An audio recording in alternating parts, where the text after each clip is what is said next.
The percentage-wise, the Mets were 4th in the major leagues. Which I look at percentage because you want to put as many asses in the seats as possible that fit your stadium.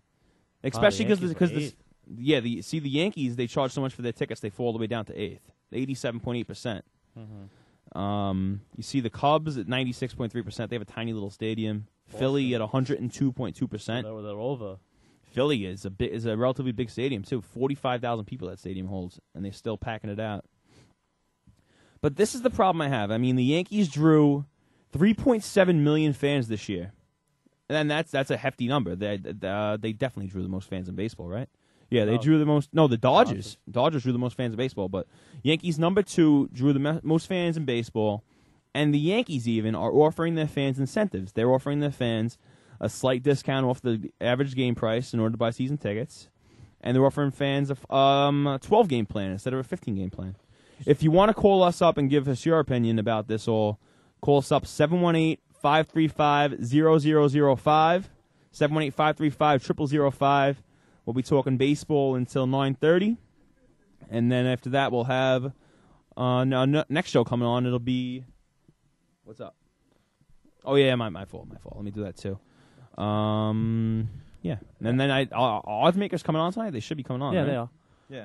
But I mean, you know what? The way the tone I'm getting from you, it's not even the money aspect of it. No, it's just that you feel insulted. Like I'm insulted. I feel like I've been spit on by these fans. Why? You know what? I mean the team. You know why it's not right? Because why should you go through all the trouble to wait online, wait through all these drawings and stuff to get these packages when you could just pick 15 random games during the year and go? It makes no sense. Well, what their argument is they're giving you the Yankee game in the opening day. So they're saying if you want this Yankee game, you're going to have to take 14 games that we decided the shittiest games, and you have to take them.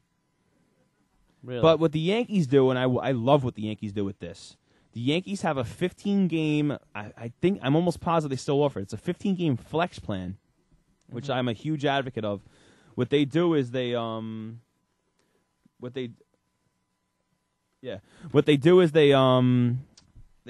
a 15-game flex plan. They tell you you can choose one of the premium games, or maybe even 2 of the premium games, which are the Mets, the Red Sox, Old Timers game, and the Angels. And I think the Phillies last year were a premium game as well. So the Yankees say take 2 of those games and take 13 other games of your choice, or whatever it is, 10 other games. I don't even know what the flex plan is for the Yankees.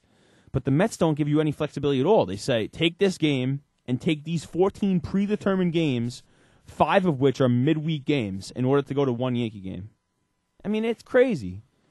It's almost like you might as well just wait for it on StubHub and just... See, that's what me and my dad decided this year. Last year, we bought the opener plan, which was 15 games, 14 of which were midweek, non-opening day games, and 2 of those were day games during the week, during work days. Yeah. So me and my dad decided this year we're not renewing that. We're just going to save the $700, and on opening day, we'll go to StubHub and buy them for $200. Yeah. And not go to the 14 other crappy games. Who cares about them? I'm going to go see the Mets play the Pirates on a Wednesday. Well, you know what, though? Honestly, with the Mets, they might be running out of time with this.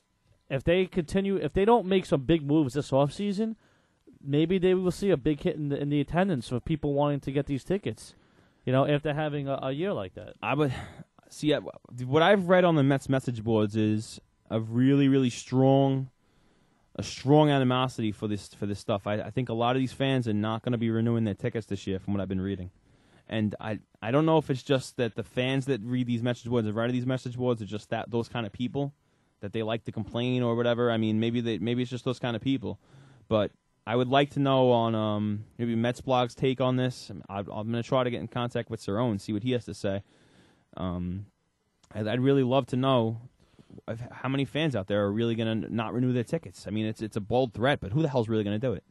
Well, you know what? It's me. I'm one. You know what? You know what, though? If you prove to enough people that there's no incentive in getting these tickets, and I'll tell you right now, I read these posts, I read the response. Not one post was like, you're absolutely wrong. Yeah. Every single post agreed with you. And there was 1,000 posts there. What if all those people had some sort of ticket plans? What's their motivation to get the ticket plans? The only motivation that I would have if I was like a Met fan and I, wanted to get the tickets was that so I wouldn't have to continuously go on and buy tickets. I would just have the 15 tickets. That's the only motivation, which really isn't much of motivation because to buy tickets for a game now is pretty easy. It doesn't take a lot, especially with the internet and stuff. I think they misread the market a little bit. I think last year they figured that, and including me, last year I figured I was going to have these 30 games, and because Citi Field was so small, I was going to be able to sell any game on StubHub for over face value. But it turns out that at the end of the year, I couldn't sell my tickets for $1 on StubHub. I literally could not sell my tickets for $1. Really? StubHub at the end of last year. And I think the Mets are going to get burned this year because they basically just copycatted their ticket policy from last year. The stadium's no longer brand new. They're coming off of 3 miserable seasons, and last season, which was absolutely heartbreaking. And they got it. And a lot of fans are pissed off that they announced they were going to cut prices, and they came in with a $1 decrease on the upper deck tickets. That's like a slap in the face, though. Like, what's the point? Why even say you're going to cut tickets? I think that's received a little bit of too much negative press. I mean, they had to lower the prices of the lower tickets, but as I've said, I don't disagree with the upper deck seats and how they're priced. 718-535-0005. If you have any opinions on this, let us know. I could tell you one thing though, personally as a Yankee fan. One thing I always say to myself, you know, I'm very big with like, you know, the high payroll. You know, they're doing what they think is needed to win. I don't disagree with it. I think it's more the system that's faulted, that there's a problem. It's not the Yankees. I mean, do you agree with me with that? That they're basically pointing out a big flaw in how baseball is run. I don't think that they are the flaw. I actually have a good argument with that too. I think the Yankees. Anyway, let me just. Go ahead. I'll talk about. So what I'm trying to say is, you know, they come in. You know, they spent $250 million last year bringing in 3 guys, and they're doing well. The team's great. They won a World Series even before they won.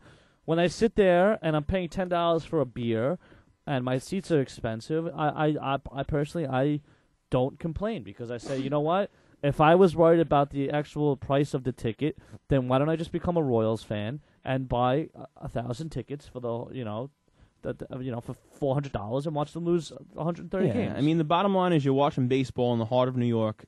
You're going to pay that price. Brand new stadium too, with the $200 million payroll, and the Mets aren't much lower. The Mets are at 140, whatever the hell it is.